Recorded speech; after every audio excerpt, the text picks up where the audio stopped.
प्रियहरू, सबैको लागि एउटा समय हुन्छ,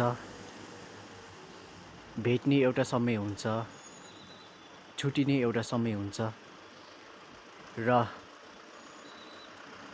एउटा मानिस चाहिँ सधैँको लागि एउटै ठाउँमा बस्न सक्दैन। उसले आफ्नो घरपरिवारलाई छोडेर जानुपर्छ, आफ्नो ठाउँलाई छोडेर जानुपर्छ, आफ्नो छिमेकीलाई छोडेर जानुपर्छ। जब एउटा मानिसले एउटा काम पाउँछ, ऊ चाहिँ अर्कै ठाउँमा ट्रान्सफर हुन्छ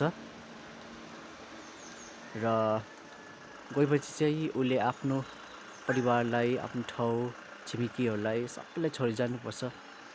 त्यही हो मानिसको लाइफ भनेको, त्यही हो। जस्तो म तपाईँहरूलाई एउटा इक्जाम्पल दिन्छु।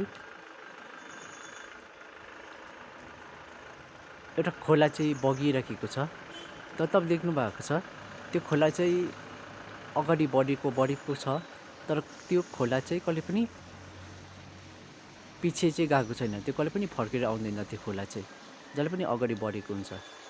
र यही हो प्रियहरू, हाम्रो पनि मानिसको लाइफ भनेको त्यही हो। जानेहरू आउँदैनन्, फेरि कहिले फर्केर भनेको त्यही हो। मानिस चाहिँ जब जान्छ एक दिन छोडेर, त्यो मानिस चाहिँ कहिले पनि फर्केर आउँदैन। अनि यही हो मान्छेको life. It is a part of human life.